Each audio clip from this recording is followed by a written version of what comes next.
आज गेंदेस का सुप्रीम के न्यू एपिसोड को एक्सप्लेन करने जा रहा हूँ। एपिसोड स्टार्ट होता है और हम देखते हैं मास्टर जुकी को, जो कि बोल रही थी कि ये कंपटीशन हर 10 साल में एक बार आता है और फिर से ये कंपटीशन स्टार्ट हो चुका है। इस कंपटीशन के अंदर गोड्स के बैटलफील्ड ट्रायल के अंदर क्वालिफिकेशन होगा, जिसके बाद वो बोलती है कि मैं तुम सबका यहाँ पर वेलकम करती हूँ और साथ ही उन सबको बोलती है कि मुझे यकीन है तुम इस कंपटीशन के रूल के बारे में सब अच्छी तरह से जानते हो, तो मैं इसके बारे में ज़्यादा डिटेल नहीं दूंगी और तुम लोगों का टाइम भी वेस्ट नहीं करूंगी। जिसके बाद वो बोलती है कि लास्ट टाइम हमारे सोल इमोर्टल प्लेस ने फर्स्ट प्लेस यहाँ पर हासिल किया था और साथ ही second place eternal immortal soul ने और थर्ड प्लेस हुआंगफू सेक ने। जिसके बाद वो बोल रही होती है कि पहले इमोर्टल सेक हुआंगफू सेक से फाइट करेगा, जिसके अंदर हुआंगफू सेक अटैक करेगा और इमोर्टल सेक डिफेंस करेगी। जिसके बाद वो बोलती है कि जो भी इनमें से जीतेगा वो फिर सीधा हमारे क्लैन से ही फाइट करेगा। जिसके बाद वो रूल भी बताते हुए बोलती है कि अगर फाइट के दौरान कोई भी डिसाइपल इंजर हुआ तो उसकी जगह दूसरा डिसाइपल आ सकता है। जिसके बाद वो मास्टर रुयान को बोलते हैं कि अब ये मैच स्टार्ट कर दो। जिसके बाद मास्टर रुयान भी खड़े होते बोलते हैं कि तुम तीनों में से पहले कौन जाएगा, जिसमें से हम देखते हैं एक डिसाइपल को, जो कि आगे आते हुए बोलता है कि मास्टर रुयान मैं पहले फाइट करूंगा और अपनी फाइट जीत जाऊंगा। जिसके बाद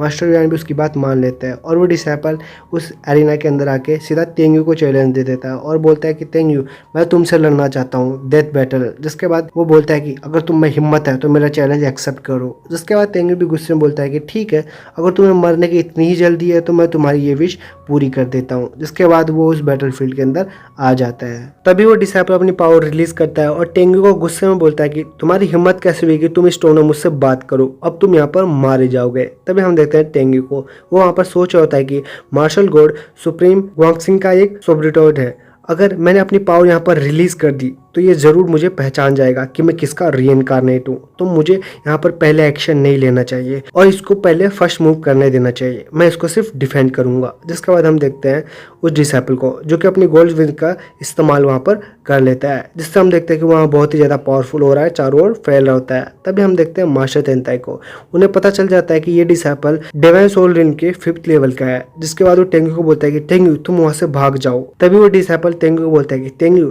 तुम्हें यहाँ से मैं भागने का कोई चांस नहीं दूंगा। जिसके बाद तेंगू हंसते हुए बोलता है कि मास्टर आप इसके बारे में चिंता मत कीजिए, क्या आप भूल गए कि हम यहाँ पर फर्स्ट प्राइज जीतने आए हैं और हुआंगफू सेट को सेटअप करने आए हैं। जिसके बाद वो बोलता है कि मैं यहाँ पर बिना फाइट करे तो यहाँ से पीछे नहीं हटने वाला। तभी मिस बिंग भी थोड़ा चिंता करते हुए बोलते कि तेंगू तुम यहाँ पर किसी तरह की गलती मत करना। जिसके बाद हम देखते हैं उसी डिसाइपल को, जो कि बोल रहा होता है कि तेंगू आखिरकार तुम्हारी टोन इतनी ज़्यादा क्रूअल क्यों है, मुझे तो तुम्हें देखकर बहुत ही ज़्यादा गुस्सा आ रहा है, अब तुम्हें मैं एक ही पंच में मार डालूंगा। इसके बाद हम देखते हैं कि वो अपने पावरफुल पंच से तेंगू की तरफ चला जाता है, जहाँ पर तेंगू भी उसको बोल रहा होता है कि मुझे तुम्हारे लिए थोड़ा बुरा लग रहा है, तुम्हें भी इतने स्ट्रॉन्ग नहीं हो कि तुम मुझे एक फिस्ट में मार सको। जिसके बाद हम देखते हैं कि वो दोनों का पंच वहाँ पर आपस में टकरा जाता है। तभी हम देखते हैं तेंगू एकदम से उसके पीछे आता है और एक जोरदार पंच उसके पेट में मार देता है, जिससे उस डिसाइपल की हालत खराब हो जाती है और वो सही से उठ भी नहीं पा रहा होता है। तभी वो डिसाइपल तेंगू से पूछ रहा होता है कि आखिरकार तुम कौन हो। जिसके बाद तेंगू उसका कोई जवाब नहीं देता। तभी वो डिसाइपल बोलता है कि पूरे हेवनली पनिशमेंट कॉन्टिनेंट के अंदर कोई भी ऐसा डिसाइपल नहीं है जो मेरे साथ सेम रिल्म में रह के मुझे फिजिकली हर्ट कर सके, आखिरकार तुम हो कौन। तभी तेंगू से बोलता है कि तुम अब यहाँ पर मरने वाले हो, उसके बावजूद भी मेरे बारे में जानना चाहते हो, आखिरकार तुम करोगे क्या। जिसके बाद वो डिसाइपल खड़ा होता है और हंसता है और बोलता है क्या तुम मुझे मारना चाहते हो, ये किस तरह का सपना है, ये तुम सिर्फ अपने सपनों में ही करना। जिसके बाद वो वहाँ पर अपनी स्वॉर्ड पर उड़ जाता है और वहाँ पर अपनी थर्ड आई का इस्तेमाल करता है। जिसके बाद वो वहाँ पर अवेकन कर लेता है, जिससे देख के सारे मास्टर भी बहुत ही ज़्यादा हैरान हो जाता है और जुगी मास्टर तो बोल रही होती है कि आखिरकार ये किस तरह की पावर है, एक ऐसा मॉन्स्टर जो किसी ह्यूमन के अंदर है। जिसके बाद वो थोड़ी हैरान हो रही होती है। तभी तेंगू उसकी तीसरी आंख देखकर बोलता है कि ये तो आई ऑफ डिस्ट्रक्शन है। जिसके बाद वो बोल रहा होता है कि चाओ सुप्रीम मैं तुम्हें नहीं छोड़ूंगा। जिसके बाद मेंगे भी तेंगू की चिंता कर रही होती है और बोल रही होती है कि तेंगू आखिरकार तुम्हें क्या हुआ। जिसके बाद तेंगू से बोलता है कि चाओ सुप्रीम अब मैं तुम्हें ऐसी मौत दूंगा कि तुम उसके बारे में सोच भी नहीं सकते। जिसके बाद वो डिसाइपल्स पर हंस रहा होता है और बोल रहा होता है कि क्या तुम्हें ऐसा लगता है कि तुम मेरे को मार सकते हो। जिसके बाद वो बोलता है अब तुम बच कर रहना क्योंकि अब तुम मरने वाले हो, और वो अपने आई ऑफ डिस्ट्रक्शन का वहाँ पर इस्तेमाल करता है। जिसके बाद हम देखते हैं कि वहाँ से एक लेज़र बीम टेंगू की तरफ जा रही होती है, जहाँ टेंगू उसे ईजिली बच रहा होता है। लेकिन हम देखते हैं कि वो पावर टेंगू का पीछा नहीं छोड़ रही होती है और टेंगू बड़ी मुश्किल से उससे बच रहा होता है। तभी टेंग्यो एक जगह रुकता है और बोल रहा होता है कि यह अभी उतने ज़्यादा रियल में नहीं है, तो मुझे नहीं लगता कि गॉड ऑफ डिस्ट्रैक्शन का बहुत ही लंबे समय तक इसका इस्तेमाल कर सकेगा। जिसके बाद वो बोल रहा होता है कि ये गॉड ऑफ डिस्ट्रैक्शन की पावर तो सच में बहुत ही ज़्यादा खतरनाक है, अगर मैं इसकी चपेट में आया तो मुझे बहुत ही ज़्यादा भारी नुकसान हो सकता है। जिसके बाद हम देखते हैं कि वो वहाँ से बच रहा होता है, लेकिन वो डिसाइपल उसको छोड़ नहीं रहा होता है और उस पर लगातार अटैक करता जाता है। तभी हम देखते हैं तेंगू पर एक अटैक लगने वाला होता है, तभी तेंगू अपनी स्वॉर्ड बाहर निकालता है और उसको वहाँ पर ही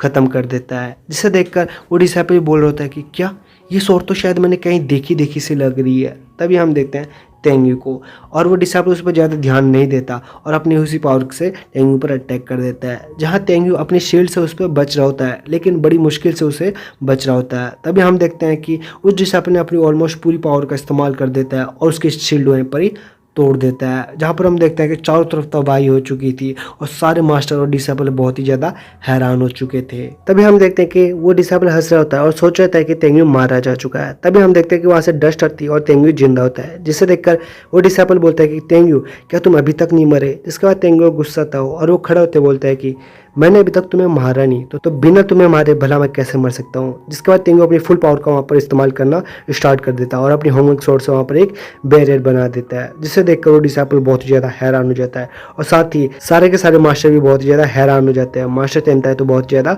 खुश हो रहे होता है। तभी वो डिसाइपल बोल रहा होता है कि तुमने होमवर्क स्वॉर्ड का इस्तेमाल करते हुए आखिरकार इस तरह का बैरियर कैसे बना दिया। जिसके बाद तेंगू उस पर बोलता है कि मार्शल गॉड, मुझे लगता है कि तुमने मेरी आइडेंटिटी पूरी तरह से जान लिया, तो तुम आखिरकार मुझसे इस तरह के क्वेश्चन क्यों पूछ रहे हो। जिसके बाद वो डिसाइपल बोलता है क्या तुम सच में सुप्रीम होममैन के रीइंकार्नेट हो। जिसके बाद टेंगू से बोलता है कि मुझे अच्छे से याद है तुम चाओ सुप्रीम के 8वें गॉड हो जो कि उसके अंडर काम करता है। जिसके बाद वो बोलता है कि मैं तुम्हें अच्छे से जानता हूँ, तुमने इससे पहले न जाने मेरे कितने रीइंकार्नेट को मारने की कोशिश की है और कईयों को तो डिस्ट्रॉय भी कर दिया है, अब तुम मेरे हाथों से मारे जाओगे। टेंगू की बात सुनकर वो डिसाइपल डर जाता है और उससे बोलता है कि सुप्रीम गॉड, चाओ सुप्रीम और ओरिगन सुप्रीम ने ही उन दोनों गॉड्स को ट्रैप कर लिया था। जिसके बाद उन्होंने मुझसे ज़बरदस्ती अपने ऑर्डर फॉलो करवाने के लिए बोला था और ना ही मेरे पास वहाँ पर अब कोई चॉइस थी, और मैं तो इटर्नल लैंड में फाइट के दौरान वहाँ पर मारा जा चुका था। जिसके बाद 100 साल बाद मेरी स्पिरिचुअल थॉट्स दोबारा रीबॉर्न हुए, जिसके बाद मैंने इस बॉडी को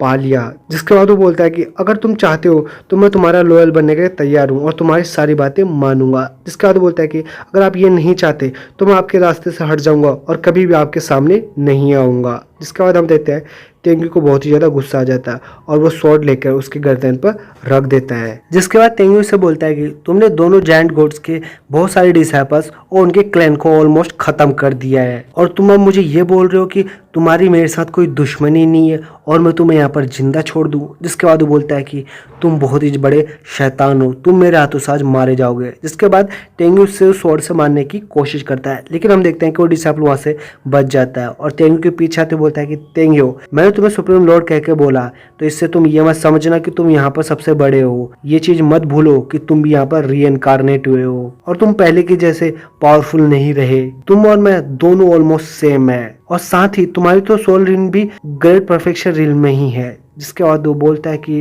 अब मैं तुम्हें दिखाता हूँ कि मेरी मार्शल गॉड ब्लड लाइन इतनी ज्यादा पावरफुल है। जिसके बाद वो बोलता है कि मैं भी डिवाइन सोल रिंग के 5th लेवल पर हूँ और इजिली तुम्हें यहाँ पर टुकड़ों में बांट सकता हूँ। जिसके बाद वो बोलता है अब मरने के लिए तैयार हो जाओ और वो स्वॉर्ड से टेंगू पर अटैक करने की तरफ जा रहा होता है और यही सब चीज दिखाते हुए ये एपिसोड यहाँ पर ही खत्म हो जाता है।